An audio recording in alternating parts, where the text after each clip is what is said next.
రాజులు మొదటి గ్రంథం. రాజులు మొదటి గ్రంథం 18వ అధ్యాయము 30వ వచనం చదువుకుందాం. రాజులు మొదటి గ్రంథం 18వ అధ్యాయం 30వ వచనం. అప్పుడు ఏలియా నా దగ్గరకు రండని జనులందరితో చెప్పగా జనులందరూ అతని దగ్గరకు వచ్చిరి. అతడు క్రింద పడద్రోయబడి ఉన్న యెహోవా బలిపీఠమును బాగుచేసి యెహోవా వాక్కు ప్రత్యక్షమై నీ నామము ఇశ్రాయేలునగునని వాగ్దానమునందిన యాకోబు సంతతి గోత్రముల లెక్క చొప్పున 12 రాళ్లను తీసుకొని ఆ రాళ్ల చేత యెహోవా నామమున ఒక బలిపీఠము కట్టించి దాని చుట్టూ 2 మానికల గింజలు పట్టునంత లోతుగా కందకమొకటి త్రవ్వించి కట్టెలను క్రమముగా పేర్చి ఎద్దును తునకలుగా కోసి ఆ కట్టెల మీద ఉంచి జనులు చూచుచుండగా మీరు 4 తొట్ల నిండా నీళ్లు నింపి దహనబలి పశుమాంసం మీదను కట్టెల మీదను పోయడని చెప్పాను. అదైన తరువాత 2వ మారు ఆ ప్రకారమే చేయడని అతడు చెప్పగా వారు 2వ మారును అలాగూ చేసిరి. 3వ మారును చేయడనగా వారు 3వ మారును చేసిరి. అప్పుడు ఆ నీళ్లు బలిపీఠము చుట్టూను పొర్లి పారెను. మరి అతడు కందకమును నీళ్లతో నింపెను. అస్తమయ నైవేద్యం అర్పించు సమయమున ప్రవక్తయగు ఏలియా దగ్గరకు వచ్చి ఇలాగున ప్రార్థన చేశాను. యెహోవా, అబ్రహాము, ఇస్సాకు, ఇశ్రాయేలుల దేవా, ఇశ్రాయేలుల మధ్య నీవు దేవుడివై ఉన్నావనియు నేను నీ సేవకుడినై ఉన్నాననియు ఈ కార్యములన్నీ నీ సెలవు చేత చేసి తిననియు ఈ దినమున కనపరచుము. యెహోవా, నా ప్రార్థన ఆలకించుము. యెహోవావైనా నీవే దేవుడవై ఉన్నావనియు నీ వారి హృదయములను నీ తట్టు తిరగజేయుదువనియు ఈ జనులకు తెలియనట్లుగా నా ప్రార్థన అంగీకరించుము. అతడు ఈలాగున ప్రార్థన చేయుచుండగా యెహోవా అగ్ని దిగి దహనబలి పశువును కట్టెలను రాళ్లను బుగ్గిని దహించి కందకమందున్న నీళ్లను ఆరిపోజేశాను. అంతటా జనులందరూ దాన్ని చూచి సాగిలపడి యెహోవాయే దేవుడు, యెహోవాయే దేవుడని కేకలు వేశారు. ప్రభునందు ప్రియమైన సోదర సోదరీలారా, దేవుని మహాకృపను బట్టి మరి రాత్రి వేళ ప్రభు మనకు అనుగ్రహించిన ఆయన సన్నిధి సౌభాగ్యమును బట్టి మొదట దేవునికి స్తోత్రాలు చెల్లిస్తూ ఉన్నాం. చదవబడిన ఈ లేఖన భాగాన్ని క్లుప్తంగా కొద్ది నిమిషాలు మనం ధ్యానం చేసుకుందాం. చూడండి, ఇక్కడ ఒక డిబేట్ జరిగింది. ఒక డిబేట్, ఎవరు దేవుడు, దేవుడెవరు అని ఒక డిబేట్ జరిగింది. ఆ డిబేట్లో యెహోవా దేవుడా లేక బయలు దేవుడా, యెహోవా దేవుడా బయలు దేవుడా అని ఈ డిబేట్లో ఏలియా ఒక పక్షంగా ఉన్నాడు. బయలు దేవత ప్రవక్తలు 400 మంది ఒక పక్షంగా ఉన్నారు. ఇశ్రాయేలులందరినీ సమావేశపరిచారు ఓ మైదానంలో. ఇశ్రాయేలులందరూ చేరి వచ్చారు. 2 తలంపుల మధ్య మీరు ఎందుకుంటారు, అసలు ఎవరు దేవుడో ఈ దినం మనం తేల్చుకుందాం అని ఆ డిబేట్లో 2 ఎద్దులు చెరొక ఎద్దు ఇచ్చారు. బయలుదేవత ప్రవక్తలకు ఒక ఎద్దు, ఏలియాకు ఒక ఎద్దు ఇచ్చినప్పుడు ఏంటి, బలిపీఠాన్ని కట్టి ఆ బలిపీఠం మీద ఎద్దును వధించి కట్టెలు పేర్చి కట్టెల మీద పశు మాంసాన్ని పెట్టి ఇక ప్రార్థన చేయాలి, దేవునికి ప్రార్థన చేయాలి.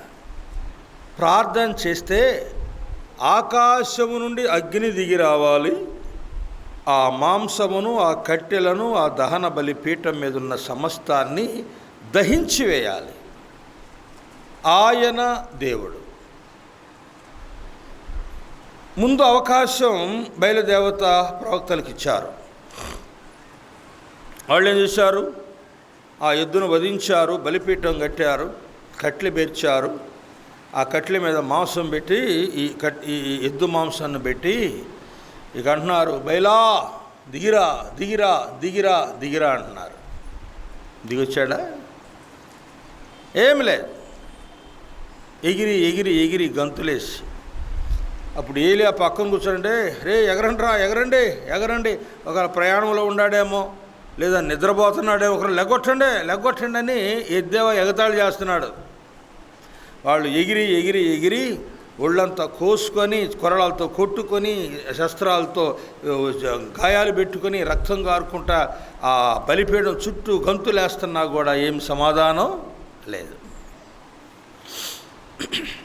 అప్పుడు సరే అయిపోయిందా మీ పని, ఆగండని ఈయన వచ్చి ఏం చేశాడంటే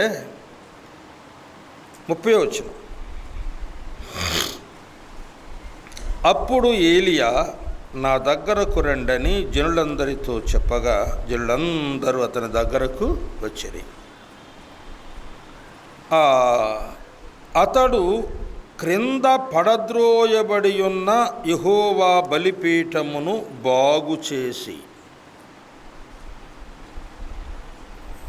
యెహోవా వాక్కు ప్రత్యక్షమై నీ నామము ఇశ్రాయేలునగునని వాగ్దానము నొందిన యాకోబు సంతతి గోత్రం లెక్క చొప్పున 12 రాళ్ళు తీసుకొని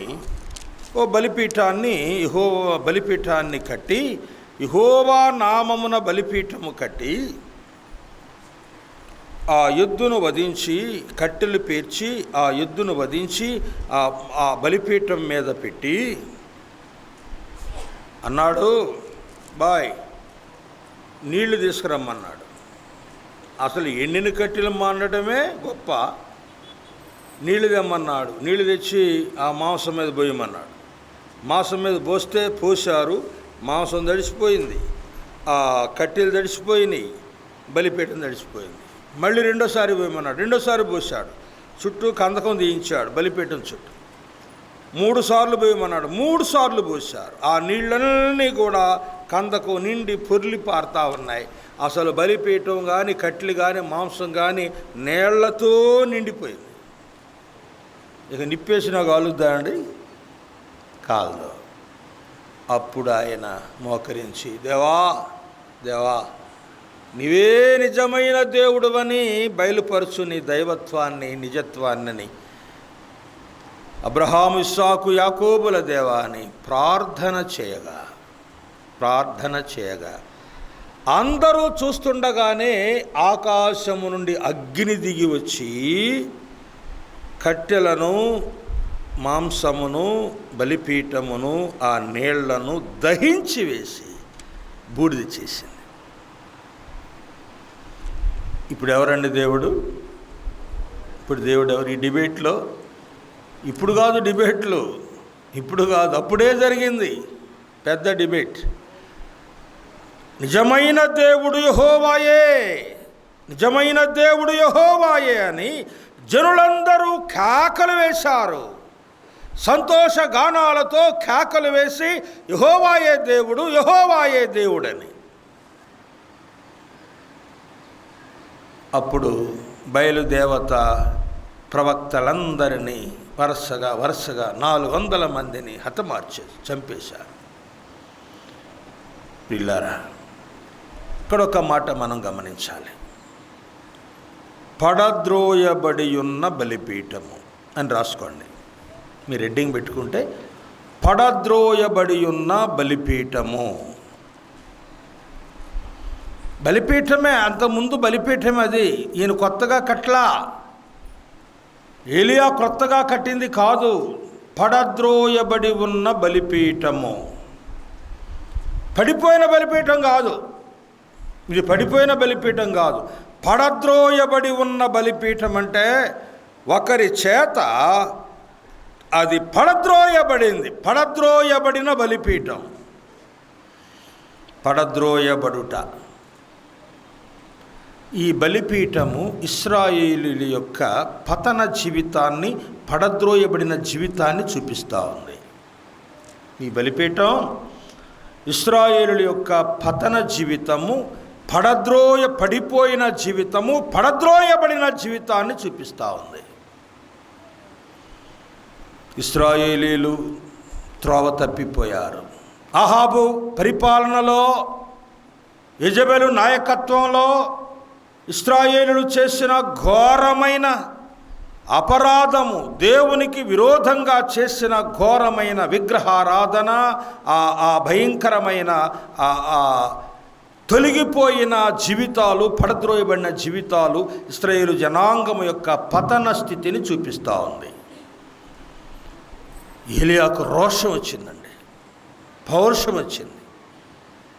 ఆ పరితాపాన్ని పట్టలేకపోయాడు. యెహోవా పక్షముగా రోషము గలవాడనై నేనొక్కడనే నిలిచానంటున్నాడు. రోషము కలిగి ఉన్నాను. ఏముండాలి మన దగ్గర? ఏముండాలండి? రోషం ఉండాలి. అందుకని ఒండిండ కారం పెట్టుకొని ఇతరుల మీద తగదకు పోదామా? రోషం కాదు.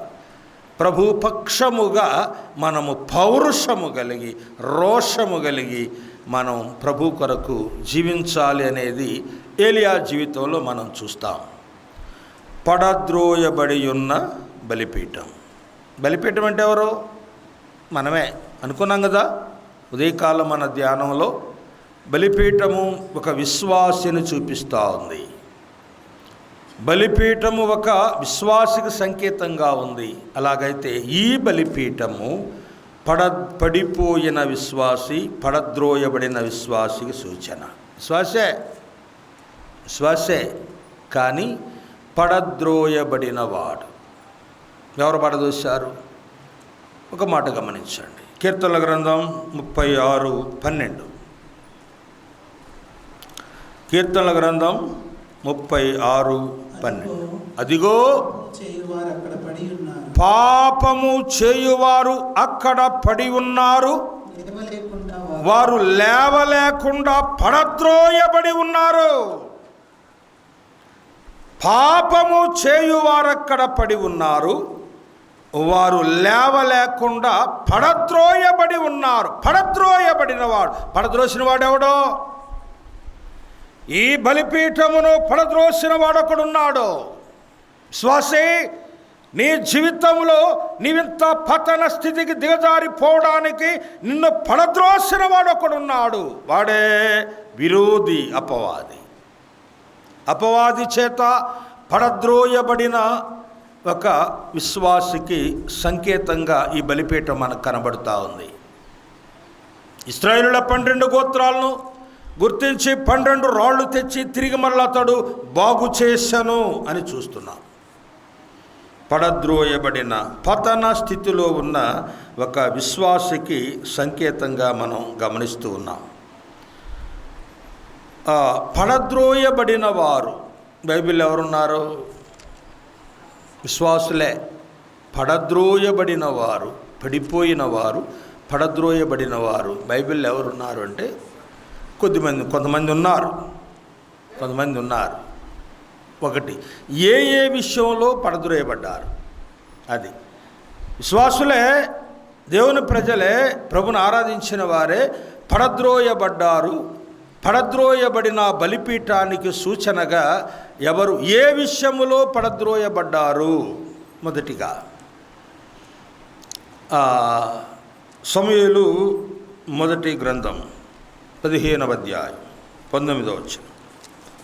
సమూయేలు మొదటి గ్రంథం 15వ అధ్యాయం 19వ వచనం.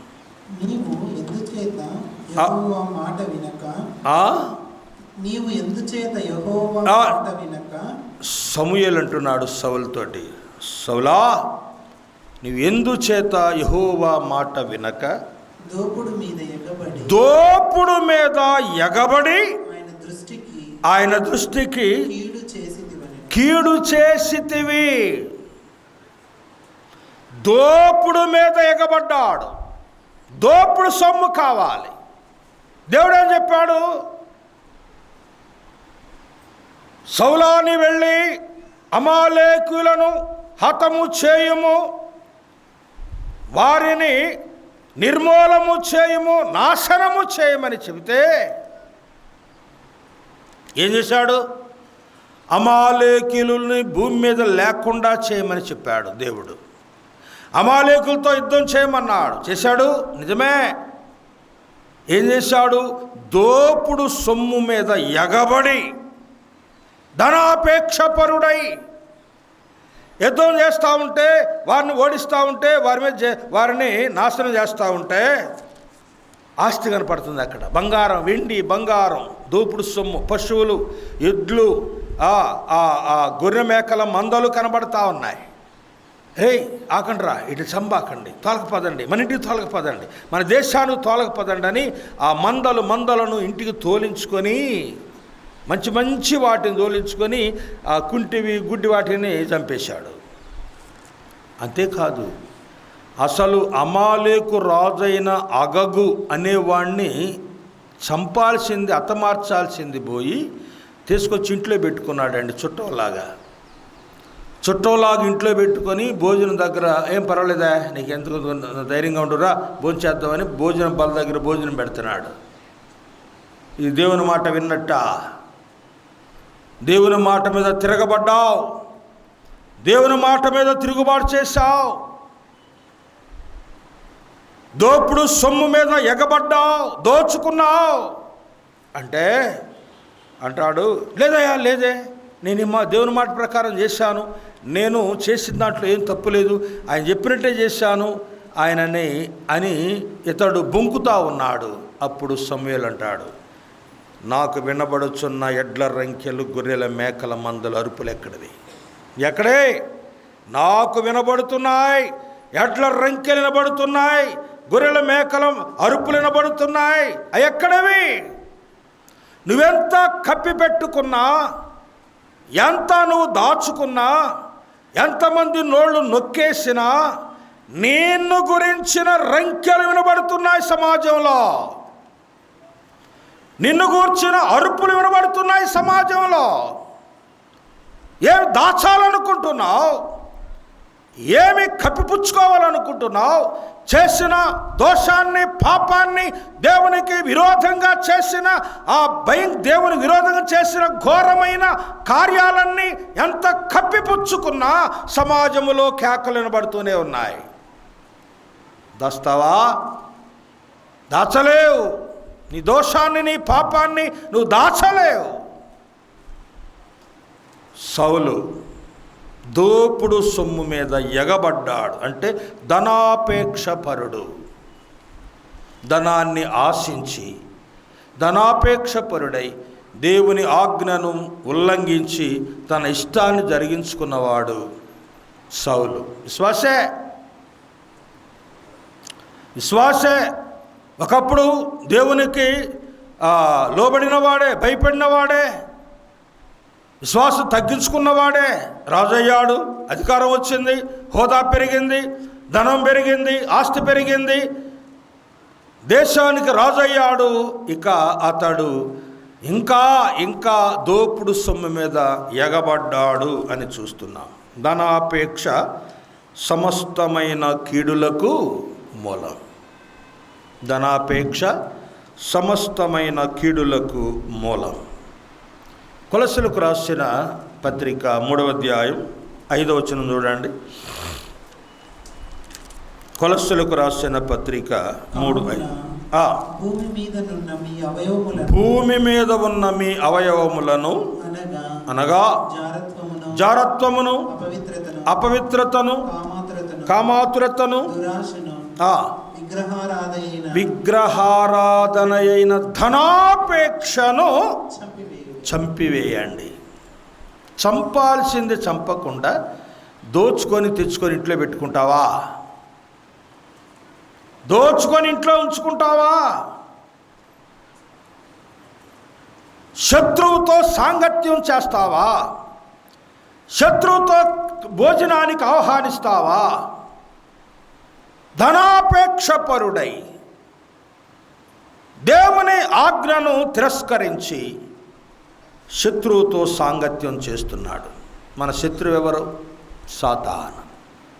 మన శత్రువు ఎవరు? లోకం. ఈ లోక స్నేహము దేవునితో వైరమని నీకు తెలియదా? లోకాన్ని జయించాలి విశ్వాసంతో, శరీరాన్ని జయించాలి ఆత్మతో, సాతాను జయించాలి దేవునికి లోబడి వాక్యంతో. అది పోయి ధనాపేక్షపరుడై అతడు పడిపోయాడు. ధనాపేక్ష అనే ఆ పాపములతడు పడిపోయాడు, పడద్రోయబడ్డాడు. సోదరుడా, సోదరి, మన స్థితిగతులు ఎలా ఉన్నాయి పరీక్ష చేసుకుందాం. ఏ విషయములో నేను పడద్రోయబడుతున్నానో ఒకటి మనం ఎరుగుదాం. పరుగు పందెంలో ఫస్ట్ ప్రైజ్ కొట్టాడండి. పరుగు పందెంలో ఫస్ట్ ప్రైజ్ కొట్టాడు. ఏ పరుగు పందెంలో తెలుసా? రథం వెంబడ పరిగెత్తడంలో. దేనికోసం పరిగెత్తాడు? గెహాజీ దేనికోసం పరిగెత్తాడు? సొమ్ము కోసం, బంగారం కోసం, షీనారు వస్త్రాల కోసం అతడు రథం వెంట పరిగెడుతున్నాడు. అస్సలు ఎంత స్పీడ్గా పరిగెడుతున్నాడు తెలుసా? పరుగు పందెంలో ఫస్ట్ ప్రైజ్ కొట్టినట్టుగా పరిగెడుతున్నాడు. ఎవరో ఒక్కడు సైనికుడు, అయ్యగారు నయమాన్ గారు, ఎవరో ఒక అతను పరిగెత్తుకుంటూ వస్తున్నాడంటే ఆపండి నేను రథాలు ఆపి ఆ కాన్వాయ్ని ఆపేసి వెనక్కి తిరిగి చూస్తే పరిగెత్తుకుంటూ వస్తున్నాడు. అని ఈయన దిగి ఎదురెళ్ళాడు. సోదరుడా ఏంటని.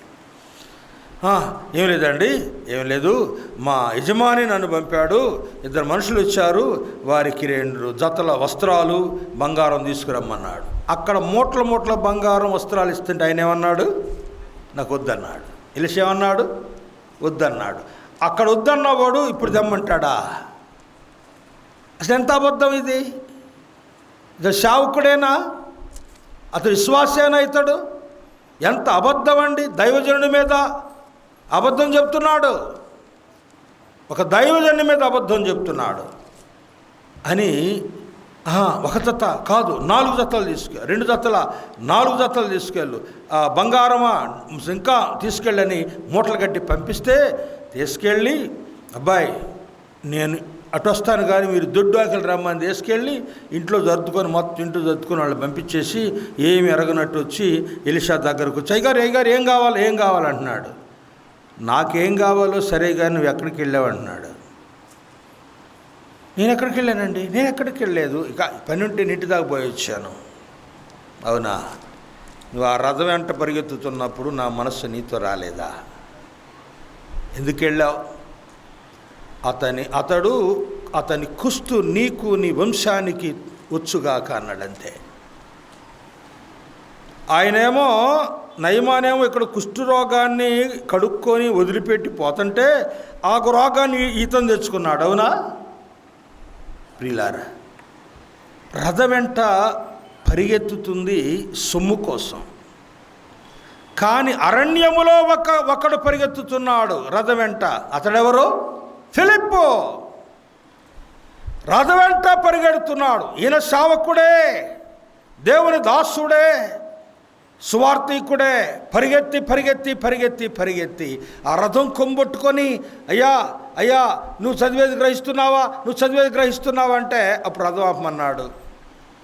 నాకు ఎట్లా అర్థం కావట్లేదు అయ్యా, చదువుతున్నాను కానీ నాకు అర్థం కావట్లేదంటే సరికి కూర్చోబెట్టి చెబితే అందులో ఆయన చదివే యెషయా గ్రంథం 53 అధ్యాయములో ఉన్న సంగతిని దృష్టాంతపరచి యేసు ప్రభును గూర్చిన రక్షణ సువార్త ప్రకటించగా అతడు మారు మనస్సు పొందాడు, రక్షించబడ్డాడు. అదిగో నీళ్ళు, నాకు బాప్తిస్యం అన్నాడు. బాప్తిస్యం ఇచ్చిన తర్వాత ఫిలిప్పు వెళ్ళిపోయాడు, ఆయన వెళ్ళిపోయాడు.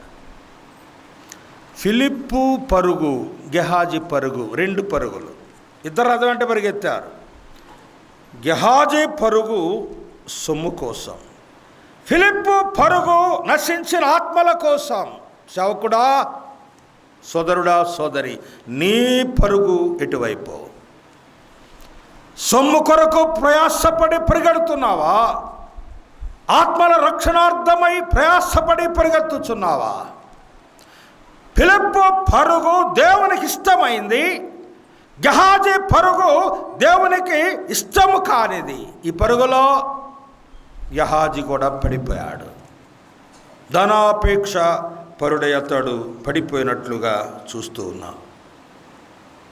తర్వాత పడద్రోయబడినవాడు సౌలు ధనాపేక్షలో. తర్వాత రెండవది రాజులు మొదటి గ్రంథం 11వ అధ్యాయం మొదటి నుండి చదవండి. రాజులు మొదటి గ్రంథం 11.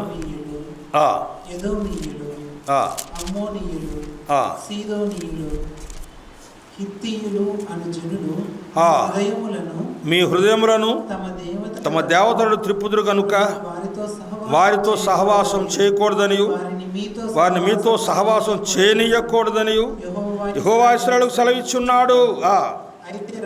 అయితే రాజైన సొలొమోను ఫరో కుమార్తెను గాక ఆ జనులలో ఇంకా అనేక మంది పరస్త్రీలను మోహించి కామాతురత గలవాడై వారిని ఉంచుకొనుచు వచ్చెను. అతనికి 700 మంది రాజకుమార్తెలైన భార్యలను 300 మంది ఉపపత్నులు కలిగి ఉండిరి. అతని భార్యలు అతని హృదయమును త్రిప్పివేసిరి.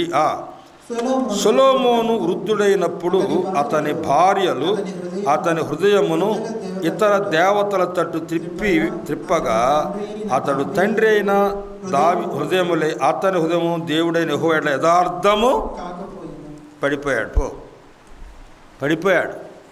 దెబ్బకు పడిపోయాడు. ఎంత జ్ఞానం గలవాడండి, ఎంత భక్తి గలవాడు, విశ్వాసే కదా. దేవుని మందిరమును స్వర్ణ దేవాలయమును నిర్మించిన వాడు కదా. లక్షల కొద్దీ బలులను అర్పించిన వాడు కదా. గొప్ప జ్ఞానముతో నిండిన గొప్ప జ్ఞాని కదా, ఐశ్వర్యవంతుడు కదా. ఏమయ్యాడు? పడిపోయాడు, పడద్రోయబడ్డాడు. దేనిలో? కామాతురత గలవాడై శరీరాశలకు లోనై 700 మంది భార్యలు, రాజకుమార్తెలైన భార్యలట, 300 మంది ఉపపత్నులట. తనిష్టం వచ్చినట్లుగా రాజై తనిష్టం వచ్చినట్లుగా ప్రవర్తించి ఒక క్రమము, కట్టుబాటు లేదు. కామాతురత గలవాడై పాపములో పడద్రోయబడ్డాడు. అసలు సొలొమోను ఇంత ఘోర పాపం చేస్తాడని అనుకోలేదండి. ఇంత ఘోరమైన పాపం చేస్తాడు. అసలు సొలొమోను భార్యలు రాజకుమార్తెలు 700 మంది, ఉపపత్నులు 300 మంది. వీళ్ళలో ఎవరైనా ఇశ్రాయేలీయులు ఉన్నారా? వీళ్ళలో ఎవరైనా యూదులు ఉన్నారా? లేరే. అందరూ అన్యులైన వారినే వివాహం చేసుకున్నాడు. అన్య జనాంగంలోనే వివాహం చేసుకున్నాడు. అమ్మోనీలా, కనానీలా ఎవరైనా ఆ దేశంలో ఎంతమంది ఉన్నారో వారందరినీ అతడు మోహించి కామాతురత గలవాడై పాపములో పడిపోయి దేవునికి విరోధముగా విగ్రహారాధన ప్రారంభించాడు.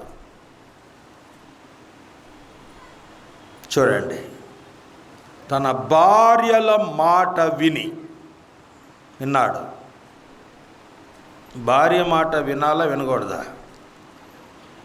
మీరు చెప్పండి. భార్య మాట వినొచ్చా, వినకూడదా? మరి ఓ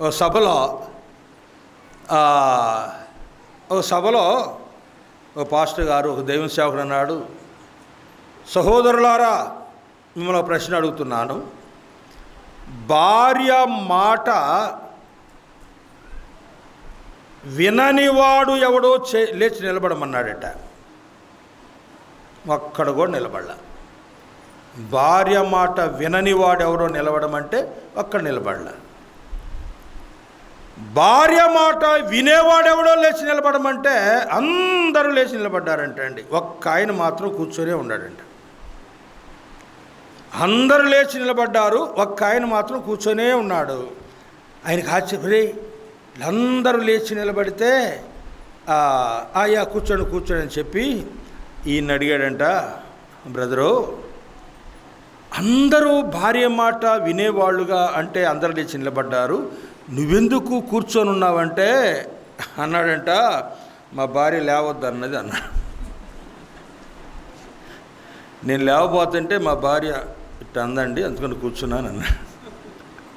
అప్పుడు ఎవరు అంటే భార్య మాట వినని వారు ఎవరు లేరు. అంటే తప్పులేదు, వినాలి. ఏ మాట వినాలో ఆ మాట వినాలి. అన్ని మాటలు వినబాకండి సోదరులారా. భార్య మాట ఏ మాట వినాలో ఆ మాట వినండి. అబ్రాం ఏం చేశాడు? అబ్రాం చేశాడు, శారా అందే, ఏమయ్యా నాకు వయసు ఉడికిపోయింది, లాభం లేదు, ఆస్తి అంతా ఎలియాజరు కొట్టకపోతాడు కాదు, కానీ ఇదిగో నా దాసి ఐగుప్తు నుంచి నేను తీసుకొచ్చాను కదా, నా దాసి ఆఖరు ఉంది, ఆయన పెళ్లి చేసుకోమన్నాడు. పెళ్లి చేసుకున్నాడు, కొడుకు పుట్టాడు. తర్వాత శారా కొడుకు పుట్టాడు. వాడే ఒక పెద్దోడు కదా, ఈ ఇస్సాకు చిన్నోడిని ఎగతాళి చేస్తున్నాడు, ఏడిపిస్తున్నాడు, ఎగతాళి చేస్తున్నాడు. ఆడు అసలు పొగురుబోతాడులే. ఎగతాళి చేస్తూ ఉంటే అప్పుడు శారా అంది, ఏమయ్యట్రా మర్యాదగా దాని కొడుకుని తీసుకెళ్ళి అడవిలో వదిలిపెట్టరా, తీసుకెళ్ళు అంటుంది. అప్పుడు అరే వాడు నాకు పుట్టినోడే కదా, నా రక్తమే కదా, వాడిని చేతులారా తీసుకెళ్ళి అడవిలో వదిలిపెట్టమంటుంది, నేనేం చేసేదని అప్పుడు పోయి దేవుని సన్నిధిలో అడుగుతున్నాడు, ప్రభువా శారా ఇట్లా అంటుంది, వాడేమో నాకు పుట్టినోడే కదా, నేను ఎక్కడ తీసుకెళ్ళి వాడిని అడవిలో వదిలిపెట్టేది ప్రభువా అంటే దేవుడు అంటున్నాడు, ఇప్పుడు ప్రార్థన చేస్తున్నావు, అప్పుడు ఆగరణ చేసుకోమన్నప్పుడు నాకు నన్ను అడిగితే నేను చెప్పాను కదా చేసుకోవద్దని, ఆనాడేమో నన్ను అడగకుండా ఈనాడు నన్ను అడుగుతున్నావా, పో నీ భార్య మాటేను, శారా చెప్పిన ప్రతి మాట నువ్వు వినుపో అన్నాడు. విన్నాడు తప్పలా. చూడండి, భార్యలు భర్తల హృదయాలను తిప్పేస్తారు. ఒకటా అరా ఎంతమంది? 500 మంది. 500 మంది పట్టుకొని మాట్లాడుతూ ఉంటే ఏం చేస్తాడు? హే బలు ఆపేయి, ఈ నైవేద్యాలు ఆపేయి, మా దేవతకు పూజ చేయి. ప్రియులారా, అతడు కామాతురత గలవాడై శరీర ఇచ్చలకు లోనై శరీర కోర్కెలకు లోనై తన భార్యల మాటలు విని పడద్రోయబడ్డాడు. పాపములో, దేవునికి విరోధమైన పాపములో పడద్రోయబడ్డాడు. విశ్వాసే గొప్ప విశ్వాసి. పడద్రోయబడిన బలిపీఠానికి సూచనగా సొలొమోను కనబడుతున్నాడు. పడద్రోయబడిన బలిపీఠము, కామాతురత గలవాడు. అందుకే దేవుని వాక్యం ఏం చెప్తుంది? కొరింథీ మొదటి పత్రిక 7వ అధ్యాయం 2వ వచనం,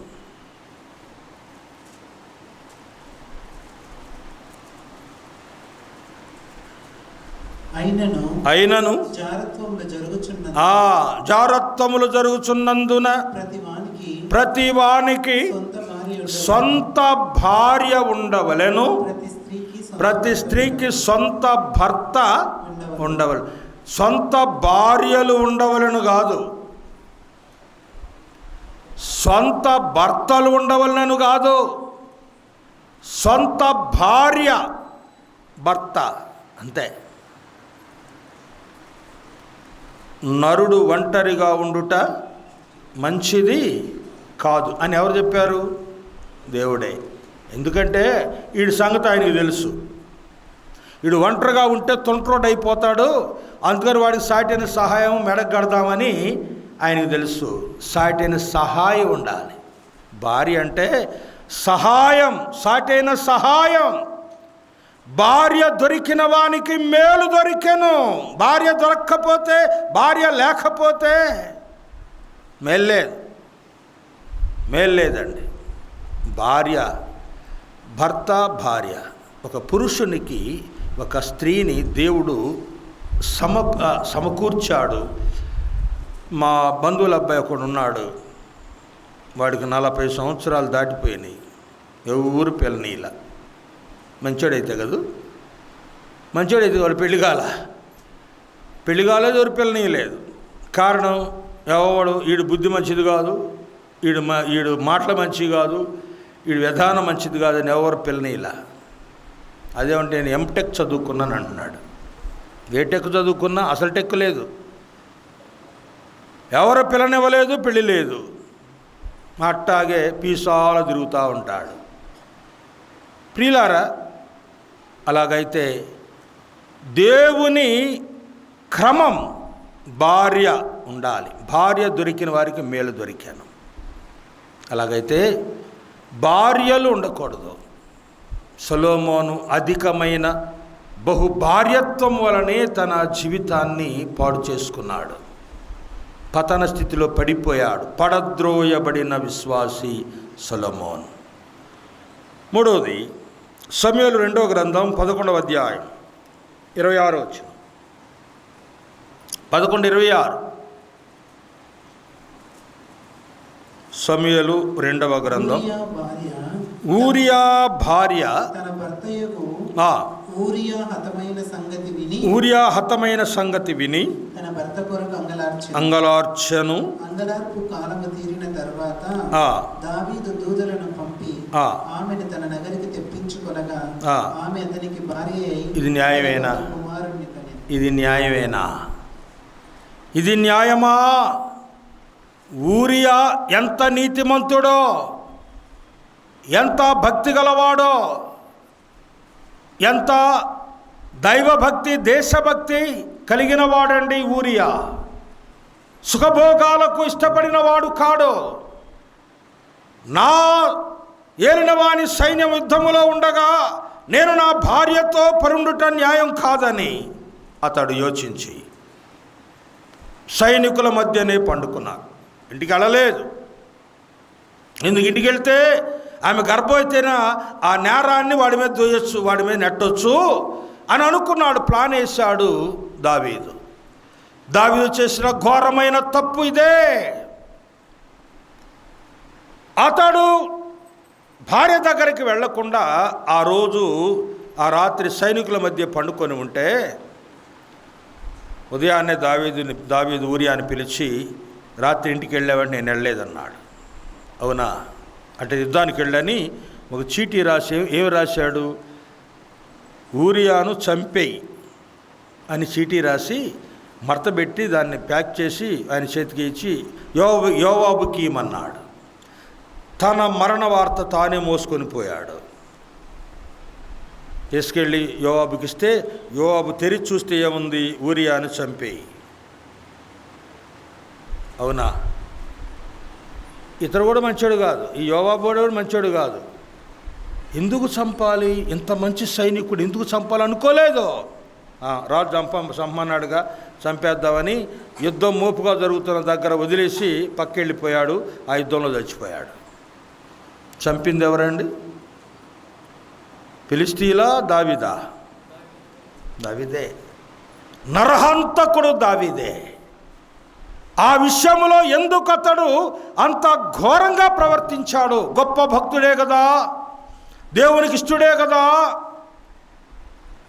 నేను ఒక మనిషిని కనుగొన్నాను, అతడు నా ఇష్టానుసారుడు, నా ఉద్దేశములన్నీ నెరవేర్చిన వాడని చెప్పి ఊరియా విషయములో తప్ప. అక్కడేముందండి ఒక పాయింట్.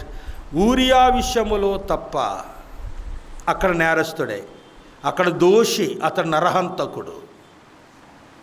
పడిపోయిన విశ్వాసి బలిపీఠము దావీదు. నరహత్య విషయములో పడిపోయాడు. ఘోరమైన పాపం చేశాడు, దేవునికి విరోధమైన పాపం చేశాడు. మరణానికి పాత్రమైన కారణమైన పాపం చేసిన వాడు దావీదు. నాతాను అన్నాడు, ఆ మనుష్యుడు నీవే నీవే నీవే. పడిపోయిన పతన స్థితిలోకి వెళ్ళిపోయిన భక్తుడు విశ్వాసి దావీదు. నాలుగవది అపొస్తలుల కార్యం 5వ అధ్యాయం 3-4 వచనాలు.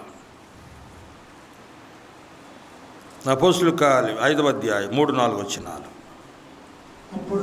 అప్పుడు పేతురు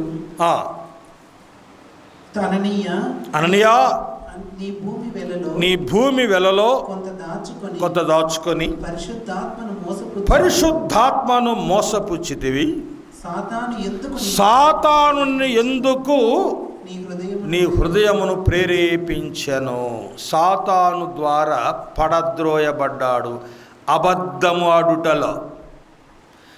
అననీయ సప్పీరాలు ఏకీభవించి అపవాది చేత ప్రేరేపింపబడి అపవాది చేత పడద్రోయబడ్డారు అబద్ధములో. అబద్ధం అంటే చిన్నదేం కాదు.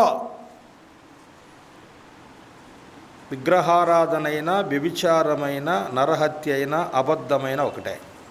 అన్నీ ఒకటే, ఒకే లిస్టులో. వీళ్ళంతా నరకానికి వెళ్ళేవారే. అబద్ధికులందరూ అగ్నిగంధకములతో మండుగుండములో పాలు పంపులు పొందుదురు. ఇది 2వ మరణం. అబద్ధికులందరూ. లాస్ట్లో చెప్పాడు ప్రకటన గ్రంథం 21వ అధ్యాయం 8వ వచనంలో లాస్ట్లో చెప్పింది, అబద్ధికులందరూ నరకానికి వెళ్తారు. నరహంతకులు నరకానికి వెళ్తారు, వ్యభిచారులు నరకానికి వెళ్తారు, త్రాగుబోతులు నరకానికి వెళ్తారు, దొంగలు నరకానికి వెళ్తారు, అబద్ధికులందరూ నరకానికి వెళ్తారు. అబద్ధం అంటే సులువు అనుకోవద్దు. ఏదో చిన్న అబద్ధం అంటే అదేముందండి, అదేముంది కాదు. అబద్ధం రాదు, అబద్ధమాడరాదు. దేవుని పిల్లలమైన మన నోట అబద్ధాలు రాకూడదు, అబద్ధాలు చెప్పకూడదు, లేని వార్తను పుట్టించకూడదు. అబద్ధమాడరాదు. ఒక మాట చదవండి. కొండమీ ప్రసంగంలో ప్రభువారు ఒక మాట అన్నాడు. 5వ అధ్యాయం మత్తయి సువార్త 5వ అధ్యాయం 37వ వచనం. మత్తయి సువార్త 5వ అధ్యాయం 37. మీ మాట అవునంటే అవును, కాదంటే కాదు అని ఉండవలెను. దీనికి మించినది అపవాది వలన పుట్టినది. అబద్ధానికి జనకుడైన అపవాది వలన పుట్టింది ఇది. అబద్ధానికి జనకుడు తండ్రి వాడే. అసలు వాడి దగ్గర నుంచి వచ్చింది అబద్ధం అనేది. అబద్ధం ఆడటం ఇదే. వాడే ప్రారంభం. అబద్ధీకుడు వాడు. అబద్ధీకుడైన అతడు అబద్ధాలు నేర్పుతాడు. మన పిల్లవాడికి స్కూలుకు పంపాం. స్కూలు పంపితే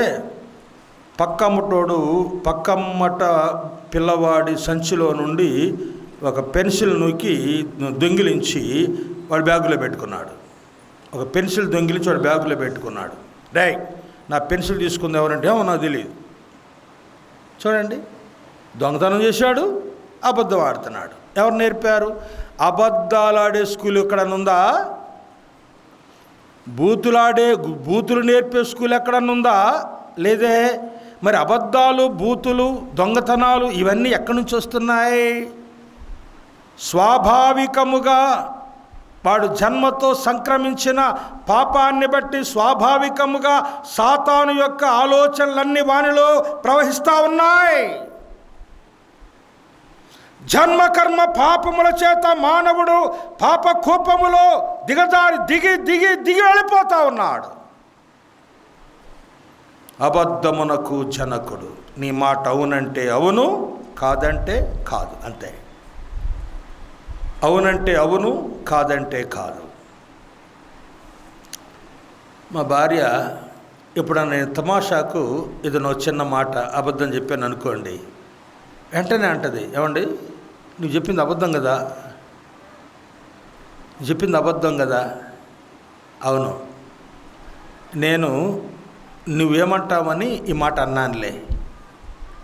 ఒక చిన్న అబద్ధం కూడా మనం మాట్లాడుకోకూడదు. చూడండి, అబద్ధములు చెప్పరాదు. దేవుని పిల్లమైన మనలో ఉన్నది ఉన్నట్టుగా మాట్లాడాలి. ప్రాణం మీదకి వచ్చినా కూడా అబద్ధం చెప్పకూడదు, అంతే. ఓసారి రాజారావు గారిని నేను ఒక మాట అడిగాను. అన్నా మరి ఒక విషయంలో ఒకరిని ఎదిరించాల్సి వచ్చింది, ఏం చేయాలంటే ఆయన అన్నాడు, వాడిని ఎదిరించే బదులు నువ్వు చచ్చిపో అన్నాడు. నువ్వు చచ్చిపో. వాడిని ఎదిరించే బదులు, వాడిని ఎదిరించకపోతే వాడు నన్ను చంపటానికి వస్తున్నాడు, నన్ను చంపుతాడు కదా, మరి నేనేం చేయాలంటే పారిపో లేదా చచ్చిపో అంతే. వాడు చంపితే చచ్చిపోమన్నాడు. అదే నా హృదయములో అది యోధా ఇనపగంటముతో రాసినట్లుగా వ్రాయబడింది. ఆ మాట ఇనపగంటముతో వ్రాయబడినట్టుగా రాయబడింది. అంతే. దేవుని కొరకు చనిపోవడానికైనా ఇష్టమే కానీ అబద్ధాలు, మోసాలు, అపవిత్రతలు, దుర్భాషలు, దుర్వ్యసనాలు ఎలాంటివి కూడా విశ్వాస జీవితంలో కనబడకూడదు. అబద్ధమాడరాదు అంతే. మన పెదవుల నుండి అబద్ధం రాకూడదు, మన నోట అబద్ధం రాకూడదు.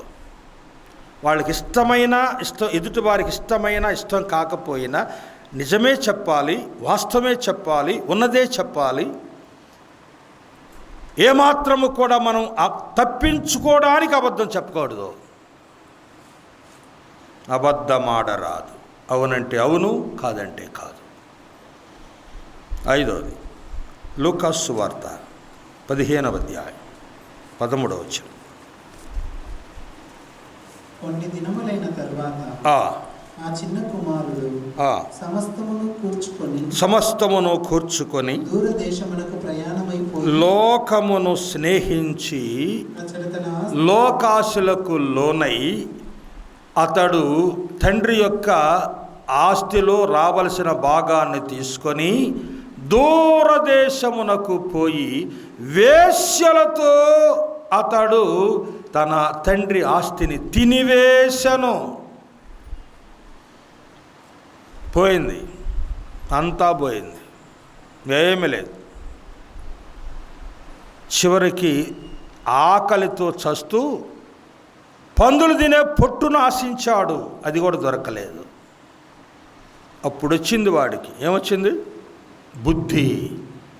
నా తండ్రి ఏంటి అనేక మందికి ఆహారం సమృద్ధిగా ఉంది, పనివారికే సమృద్ధిగా ఆహారం ఉంది, నేను కూడా వెళ్ళి ఆ పనివారిలో ఒకటిగా బ్రతుకుతానని వెళ్ళాడు.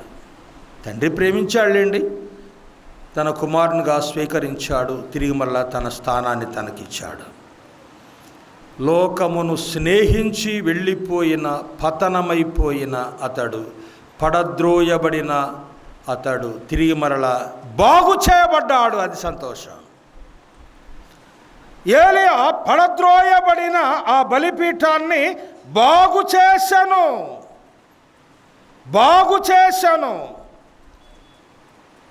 ప్రభు నిన్ను బాగు చేయడానికి ఇష్టపడుతున్నాడు.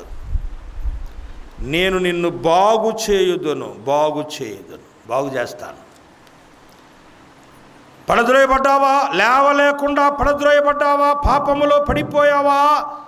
విగ్రహారాధన లేక ధనాపేక్షలో పడిపోయావా?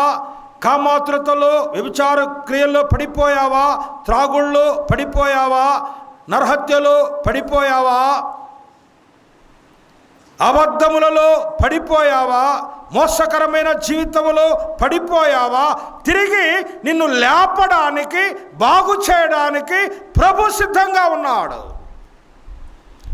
తప్పిపోయిన కుమారుడు తిరిగి వస్తే తండ్రి పరుగున వెళ్ళి కౌగలించుకొని, మెడ మీద పడి ముద్దు పెట్టుకొని, ఇంటికి తీసుకొని వచ్చి ఇంటిలోనికి తీసుకొని వెళ్ళి ప్రశస్త వస్త్రాలు ఇచ్చి, క్షౌరం చేయించి, స్నానం చేయించి, ప్రశస్త్రాలు తొడిగించి, వేలుకు ఉంగరం పెట్టి, చెప్పులేచ్చి, క్రొవ్విన దూడను తెచ్చి వధించి వాని కొరకు విందు చేశాను. సంతోషం.